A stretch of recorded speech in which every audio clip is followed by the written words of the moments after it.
Australia వచ్చేయంగానే మనకేం ఇల్లు ఇచ్చారనమాట. ఇక్కడ చాలా కష్టంగా ఉన్నాయి ఇల్లులు దొరకడం అంటే. అందులో స్టూడెంట్స్‌కైతే ఇంకా కష్టము.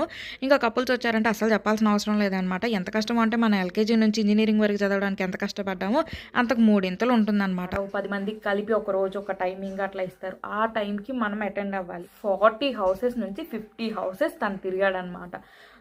మా ఇంటి దగ్గర నుంచి ఒక హాయ్ హలో నమస్తే వెల్కమ్ టు మై ఛానల్ ఆస్ట్రేలియాలో ఆరాధ్య. నా ఛానల్ని ఎవరైనా ఫస్ట్ టైం చూస్తున్నారా అయితే కింద సబ్స్క్రైబ్ బటన్ ఉంటుంది, దాన్ని క్లిక్ చేసేసేయండి. పక్కనే బెల్ ఐకాన్ కూడా వస్తుంది, దాన్ని క్లిక్ చేశారంటే నా నోటిఫికేషన్స్ మీకు వచ్చేస్తుంటే మీరు నా వీడియోస్ మిస్ అవ్వకుండా ఉంటారు. నిన్నటికి మేము ఆస్ట్రేలియాకి ఎలా వచ్చాము అనే వీడియో అయితే చెప్పాను కదా, దాని కంటిన్యూషన్ ఈరోజు అనమాట. అసలు వచ్చిన తర్వాత మేము ప్రాబ్లమ్స్ ఎలా ఫేస్ చేసాము అనేది చూపించాను కానీ చెప్తూ ఉంటాను నా మాటలో. మీకు ఎవరికైనా ఏమైనా డౌట్స్ ఉంటే నన్ను కామెంట్ సెక్షన్లో అడగండి. నాకు ఏమైనా తెలుసుంటే నేను చెప్పడానికి ట్రై చేస్తాను. ఇంకా వచ్చిన తర్వాత ఇంకా మెయిన్ థింగ్ ఏముంటుంది, అకామిడేషన్ ఎత్తుక్కోవడమే. మా హస్బెండ్కి వర్క్లో జాయిన్ అవ్వడానికి 1 వీక్ టైం అయితే ఉందన్నమాట. సో ఇంటి ఓనర్స్ ఉన్నారు కదా, మీచేల్ అండ్ మ్యాట్ వచ్చి మా హస్బెండ్ని బయటికి తీసుకెళ్లారు. కొన్ని గ్రాసరీస్ కావాల్సిన మెయిన్ థింగ్స్ ఉంటాయి కదా, గ్రాసరీస్ అండ్ ఇంకా వచ్చేసి ఫోన్ నెంబరు, బ్యాంక్ అకౌంట్స్ ఇవైతే తీసిచ్చారనమాట.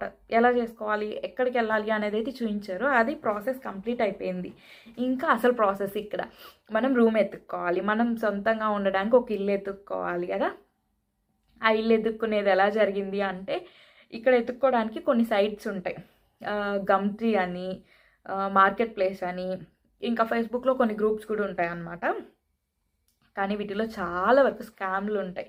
ఆ స్కామ్లు మనం కనిపెట్టలేదు అంటే మన డబ్బులు పోతాయి, మనం వేస్ట్, ఇంకా అసలు తెచ్చుకున్న డబ్బులు మొత్తం ఖాళీ అయిపోయి జీరోతో కూర్చుంటాం అన్నమాట. సో మనం చాలా జాగ్రత్తగా ఉండాలి. ఆస్ట్రేలియాలో అని మిగతా దేశాలు నాకు తెలియదు, ఇక్కడ మాత్రం చాలా స్కామ్స్ ఉంటాయి అన్నమాట. ఆ స్కామ్స్ ఎలా ఉంటాయి ఏంటి అనేది కూడా వీడియోలో మనం మాట్లాడుకుంటూ వెళ్దాము. మనకి ఏదైనా హౌస్ నచ్చింది అనుకోండి, ఇప్పుడు వీళ్ళు పెట్టుంటారు ఒకరు 2 bedroom house, 1 bathroom and kitchen, dining area ఇవన్నీ ఉంటాయి. ఫొటోస్ యాడ్ చేస్తారు. మనకి ఈ హౌస్ ఇంత అమౌంట్ $450 $500 అని పెడతారు అనమాట. మనకు హౌస్ నచ్చింది అనుకోండి, మనం ఏం చేయాలంటే మనము ఇప్పుడు ఏదన్నా అపాయింట్మెంట్ తీసుకోవాలి వాళ్ళ దగ్గర. మేము ఇన్స్పెక్షన్కి రావచ్చా అని చెప్పి మనం అపాయింట్మెంట్ తీసుకుంటాము. అపాయింట్మెంట్ తీసుకున్న తర్వాత ఇన్స్పెక్షన్కి రమ్మని చెప్తారు. వాళ్ళు ఎలా చేస్తారంటే ఒక టైమింగ్ ఇస్తారనమాట. ఒక 10 మందికి కలిపి ఒక రోజు ఒక టైమింగ్ అట్లా ఇస్తారు. ఆ టైంకి మనం అటెండ్ అవ్వాలి. మేము వచ్చాం కానీ మా దగ్గర కార్ లేదు, ఏం లేదు, బస్సులోనే వెళ్ళాలి.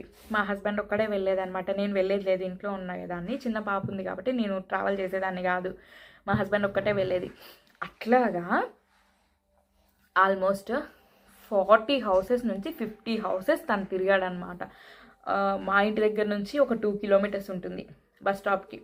అది కూడా ఎట్లా ఉంటుందంటే, మా ఇంటికి రావాలంటే బస్ స్టాప్ దగ్గర నుంచి ఇలా ఉంటుందన్నమాట. ఇలా ఉంటుంది, ఇలా రావాలి, కొండెక్కాలి, కొండెక్కి కొండ దిగాలి. ఇదంతా ఈ 2 కిలోమీటర్స్ నడవాలన్నమాట. దిగేటప్పుడు బాగుంటుంది, ఎక్కేటప్పుడు మాత్రం భలే నరకంగా అనిపించేది. పాపం అట్లాగే 40 నుంచి 50 హౌసెస్ తిరిగాము. ఎందుకు అంటే మనకి అకామిడేషన్ అనేది రిజెక్ట్ అవుతుంది. ఎందుకో తెలుసా, ఇక్కడ ప్రతి ఒక్కరు ఏం అడుగుతున్నారంటే మీ రెంటల్ హిస్టరీ చూపించండి, మీ పే స్లిప్పులు చూపించండి. మనం ఇండియా పే స్లిప్లు అయితే చూపించగలుగుతాం, కానీ ఆస్ట్రేలియాలో వచ్చిన తర్వాత పే స్లిప్లు అప్పుడే ఎలా వస్తాయి మనకి? అదొక చిన్న లాజిక్, అది మిస్ అయిపోయింది. మన దగ్గర లేదు, పే స్లిప్స్ లేవు అప్పుడే. ఇంకొంచెం టైం కావాలి మనం వర్క్ చేస్తున్నప్పుడు. అది నెక్స్ట్ వచ్చేసి ఇంకోటి, ఇక్కడ రెంటల్ హిస్టరీ కావాలన్నారు. మనకి రెంట్కి ఇల్లే ఇవ్వకపోతే మనం రెంటల్ హిస్టరీ ఎలా చూపిస్తాము? అదొకటి, అది లేదు మన దగ్గర. సో ఇన్ని హౌసెస్ రిజెక్ట్ అవుతూ ఉన్నాయి. ఆల్మోస్ట్ మేము 15 డేస్లో దొరుకుతుంది అనుకున్న అంచనా రాంగ్ అయింది. అక్కడ 15 డేస్ కాస్త ఇంకో 15 డేస్ పెరిగింది, ఇంకో 15 డేస్ కాస్త ఇంకో 15 డేస్ పెరిగింది. అంటే టోటల్ 45 డేస్ అయింది మేము వచ్చేసి. కానీ మాకు హౌస్ దొరకలేదు. మేము హౌస్ దొరికితే కార్ తీసుకుందాము, లేకపోతే కొంచెం ఎందుకు ఇప్పుడే కార్ ఇక్కడ పెట్టుకోవడానికి కూడా ప్లేస్ ఉండదు కదా అన్నట్టు హౌస్ కోసం వెయిట్ చేస్తున్నాం. ఫైనల్గా ఫేస్బుక్లోనే మార్కెట్ ప్లేస్లో ఒక హౌస్ అయితే ఉంది అని చెప్పి, నాకు మామూలుగా మనం సెర్చ్ చేస్తూ ఉంటాం కదా, అట్లా దొరికింది. సరే అని మెసేజ్ పెడితే అది ఏమైందంటే, వాళ్ళు నా నేమ్ వచ్చేసి ఫేస్బుక్లో అంతా ఏముంటుందంటే కుమారి రవి అని ఉంటుంది. యాక్చువల్గా నా నేమ్ వచ్చేసి కుమారి, మా హస్బెండ్ నేమ్ వచ్చేసి రవి. నేను కుమారి రవి అని పెట్టుకుంటాను ఫేస్బుక్లో. ఇంతకు ఆరాధ్య ఎవరు అంటే మా పాప పేరు ఆరాధ్య, తన నేమే ఉంటుంది ఛానల్కి. కుమారి రవి అని ఉంది కదా, అతను ఏమనుకున్నారంటే తను తమిళియన్, అటు సైడ్ నాకు హౌస్ ఉంది అని పోస్ట్ పెట్టారు కదా, వాళ్ళైతే తమిళియన్స్. నా నేమ్ చూడగానే నేను తమిళియన్స్ అనుకొని వాళ్ళ నెంబర్ అయితే షేర్ చేశారు. నెంబర్ షేర్ చేసినప్పుడు ఏమైంది అంటే నేను మా హస్బెండ్కి ఇచ్చాను. యాక్చువల్గా మా హస్బెండ్కి తమిళ్ వచ్చు, బికాజ్ తను చెన్నైలో ఆల్మోస్ట్ ఒక 10 years సాఫ్ట్వేర్ ఎంప్లాయీగా వర్క్ చేశారు అండ్ ఎడ్యుకేషన్ అంతా కూడా చెన్నైలో జరిగింది. సో తనకి తమిళ్ వచ్చు కాబట్టి తను కాల్ చేసి వెంటనే మాట్లాడాడనమాట. వాళ్ళు మమ్మల్ని యాక్సెప్ట్ చేశారు. ఎలాగా అంటే ఇది లీజ్ బ్రేక్ అనమాట. మాకు డైరెక్ట్గా ఇన్స్పెక్షన్ ద్వారా దొరకలేదు ఈ ఇల్లు, లీజ్ బ్రేక్ చేసుకుంటున్నారు వాళ్ళు. ఎందుకంటే వాళ్ళు వేరే హౌస్లో ఉంటారు, ఈ హౌస్కి షిఫ్ట్ అవుదామన్నట్టు వాళ్ళు అప్రూవల్ తెచ్చుకొని తీసుకున్నారు. కాకపోతే వాళ్ళకి అక్కడ హౌస్ ఖాళీ చేయడానికి ఆ ఓనర్స్ ఒప్పుకోలేదు. 2 రెంట్లు కట్టలేక వాళ్ళు వచ్చేసి ఈ హౌస్ ఇచ్చేస్తామన్నట్టు లీజ్ బ్రేక్ చేసుకోవడానికి డిసైడ్ అయ్యారు. అది లక్కీగా మాకు వచ్చిందనమాట. అలా మాకు ఇలా హౌస్ దొరికింది. అంతేకాదు ఇక్కడ స్టూడెంట్స్కి అకామిడేషన్స్ కూడా చాలా కష్టంగా ఉన్నాయి. అందరూ అంటారు ఆస్ట్రేలియాలో ఎడెలైడ్ అంటే చాలా ఎక్స్పెన్సివ్, తక్కువగా ఉంటుంది, ఎక్స్పెన్సివ్ ఉండదు అక్కడ అని అంటారు.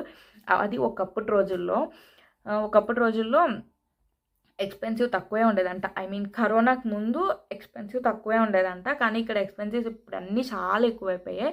ఇల్లులు అయితే అస్సలు దొరకట్లేదు. స్టూడెంట్స్కి కానివ్వండి చాలా కష్టంగా ఉంది. స్టూడెంట్స్ని కూడా ఇప్పుడు చాలా కష్టంగా అంటున్నా. అండ్ ఇంకోటి ఏంటంటే నాకు కన్ఫామ్గా తెలీదు, వీసాస్ ఏదో ఆపేసి ఉన్నారు అన్నట్టు అయితే ఒక మ్యాటర్ అయితే విన్నాను. ఇది కరెక్టా కాదా నాకు తెలీదు. ఎవరికన్నా ఇన్ఫర్మేషన్ కావాలి అంటే నన్ను అడగండి కామెంట్ సెక్షన్లో, నేను ఎంక్వైరీ చేసి మీకు ఇన్ఫర్మేషన్ అయితే ఇస్తాను.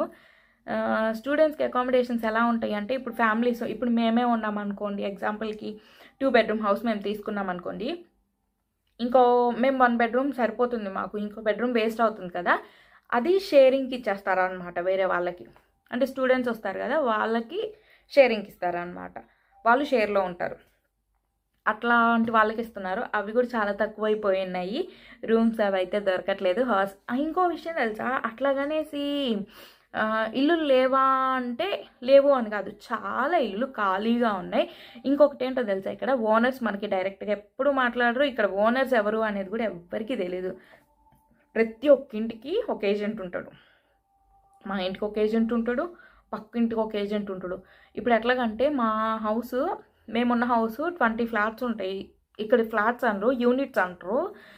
20 units ఉన్నాయి. ఈ 20 unitsకి ఒక్కొక్క యూనిట్కి, ఒక్కొక్క ఫ్లాట్కి, మనకు అర్థమయ్యే భాషలో చెప్తాను, ఒక్కొక్క ఫ్లాట్కి ఒక్కొక్క ఏజెంట్ ఉంటాడు. అంటే 20 flats కదా, 20 flatsకి 20 members ఏజెంట్స్ ఉంటారనమాట. అట్లాగా మనకి ఏ చిన్న ప్రాబ్లం వచ్చినా కూడా మనం ఏజెంట్ ద్వారా వెళ్ళాలి. ఇంకోటి ఏంటంటే ఎవ్రీ 3 monthsకి ఒకసారి ఏజెంట్ వచ్చి ఇల్లు చెక్ చేస్తాడు, ఇన్స్పెక్షన్స్ చేస్తారు. ఇల్లు ఎలా ఉంది, నీట్గా ఉందా లేదా, వాళ్ళ డోర్స్ ఏమన్నా పాడైనాయా, వాళ్ళ గోడలు పాడైనాయా, బాత్రూమ్స్ నీట్గా పెట్టుకుంటున్నారా, కిచెన్ ఉందా లేదా అని. ఒకవేళ అది కానీ నీట్గా లేదంటే రిజెక్షన్ పడుతుంది. మనం నెక్స్ట్ హౌస్ షిఫ్ట్ అయ్యేటప్పుడు అది మనకి మైనస్ పడుతుంది అనమాట. సో అందుకని అది కూడా నీట్గా చూసుకుంటారు. అండ్ మా హౌస్కి తొందరలో ఇన్స్పెక్షన్ ఉంది. మేము ఇప్పుడు ప్రెజెంట్ ఉన్న హౌస్కి అయితే ఇన్స్పెక్షన్ ఉంటుంది. అది ఎలా చేస్తారు, అసలు ఎవరు వస్తారు, ఏంటి, ఆ ఏజెంట్ ఎలా ఉంటాడు అనేది కూడా నేను మీకు చూపిస్తాను.